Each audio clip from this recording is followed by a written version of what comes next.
you can one-shot the enemies, just like this, bam.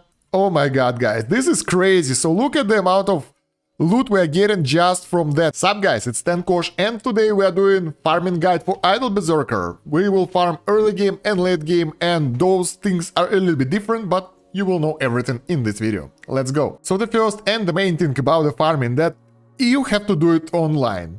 So the game should be running in the background all the time, and that's the only way to farm properly. Otherwise you will just get the offline income, and you don't need specific build for that. In order to run the game in the background at all times, I recommend you guys to download the LD player. It's in the link below the video, and install it over there. I have the separate video on how to install it if you need it, so you can find it and watch it in order to get the LD player on the PC and run Idle Berserker over there. So now when this is out of the way and we understand that the game should be open 24/7, we need specific preset with everything set up and some gear changes. So let's go over the main things first, the preset.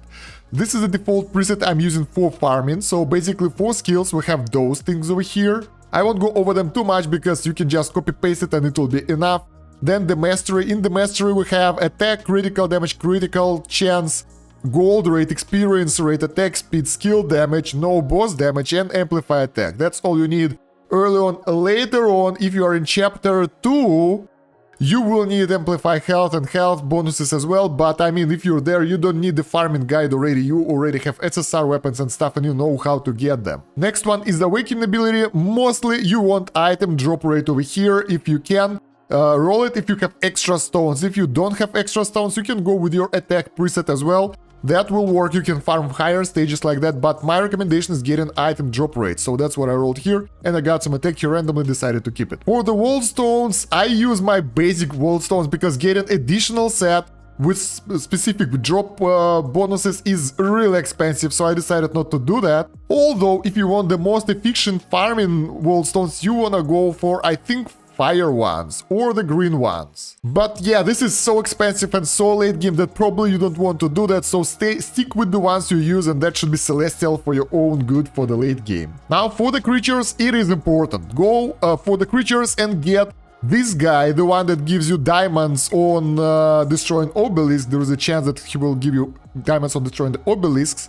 Or the one that will, well, I kinda like to get this one at all times. That gives you a chance to obtain item when the item is dropped. That's increasing the amount of items you get from farming.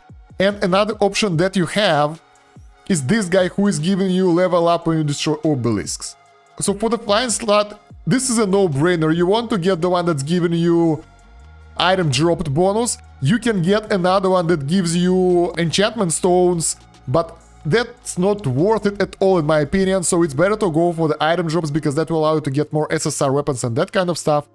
For the land one though, you want to get either the diamond one or a level one, depending on what do you need more. If you need more diamonds right now, you can go with the diamond one. If you need to grow and get stronger, you can get the level one. That will be really efficient, specifically after level 1000 or so, because after that the levels require a lot of XP, so you can get more levels like that for free without getting the XP. So yeah, those should be your partners, and for equip slots, get your highest tier guys, highest leveled up guys for extra skills. Specifically, if you use the celestial skills, you want the celestial pass to get those skills stronger. But usually you just keep your extras here who give you the most stats and you're happy with that. Next one are costumes, and for costumes you would like to get a set for farming.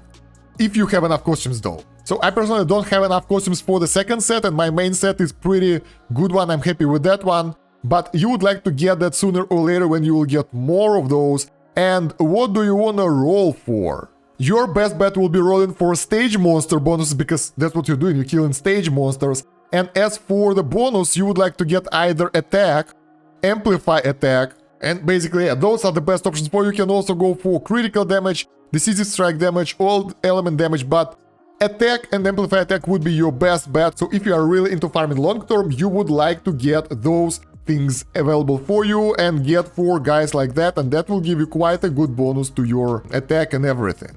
Skill damage might be another option because it amplifies your skills, but yeah, it's so expensive to get those things specifically for farming, so you want to do it after you got your main set anyway, for your main activities. Now when we have the preset, we need to change equipment around a little bit. Usually you would like to equip your second ring, like your main one should be for a critical chance or attack speed, but your second one can go for item drop rate.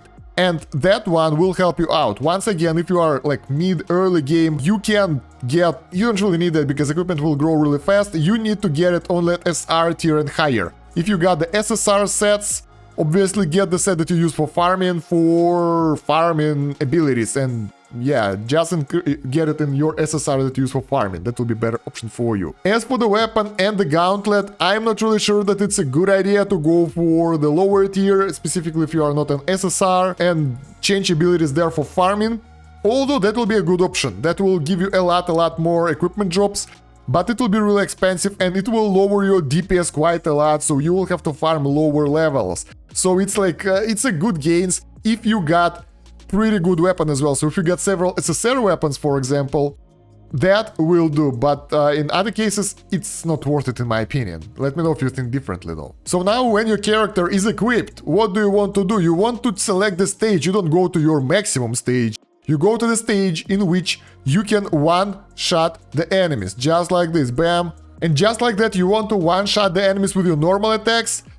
Sometimes I farm the areas where I one-shot the enemies with the blizzard though, so it depends on the personal preference. Most people advise to go one-shot enemies with your normal attacks, and your goal is to kill them as fast as possible, going through the floor and destroying those obelisks, because those will give you good boosts. So here we are basically one-shotting everyone without any buffs, and that's where we should be. We can actually go higher right now.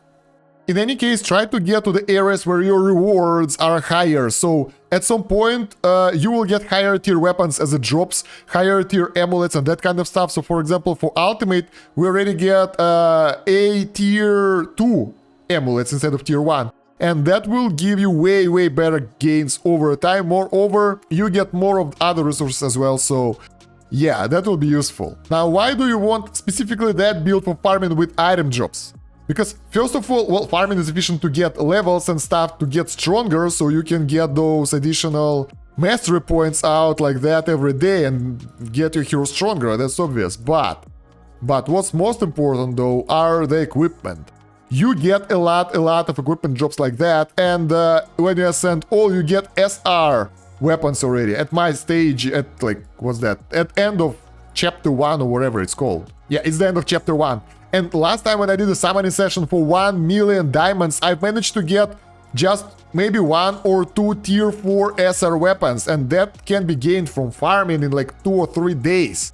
And you get extra diamonds and everything, so it's a good idea. Take a look, we're getting like SR2, all that stuff, high level equipment right here.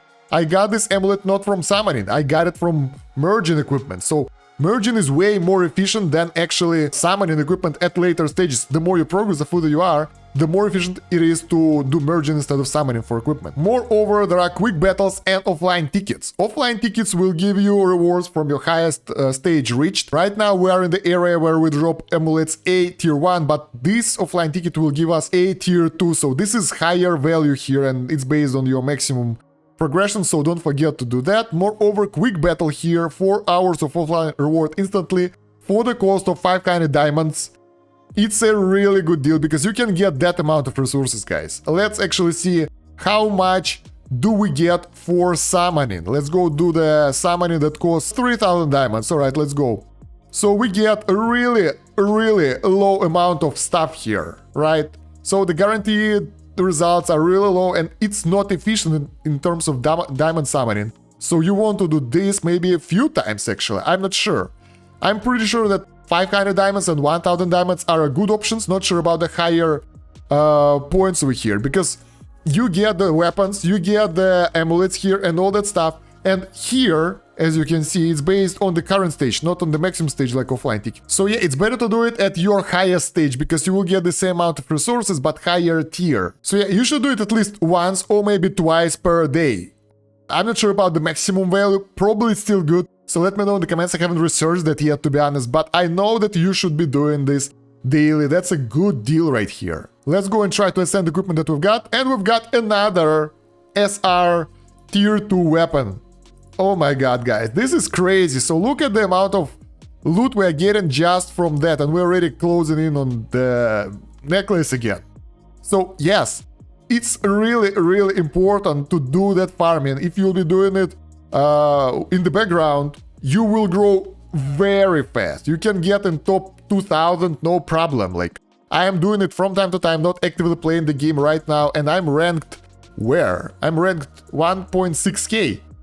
You can get higher. So guys, for the beginners, if you are not that far into the campaign, if you are somewhere in the middle of expert, master, or somewhere around king, you don't really need to push that hard in terms of equipment. Here you just want to focus on your weapon to push harder. When you get to the end of chapter 1, when you manage to go to like, I don't know, ultimate difficulty, you can start farming properly for the gear and it will be worth it. So later in the video, everything that gives item drop chances is good only for this area. Early on, it's not that efficient yet, but you should be aiming to get those rolls and those bonuses for yourself anyway, because you will need them later on. Just don't get them on your gear, that's will be changed soon. So yeah guys, I think that's all I can tell you about the farming in Idle Berserker. If you have your own tips on farming, let me know down below in the comments so other people can read it, and that will promote the video in YouTube algorithm as well.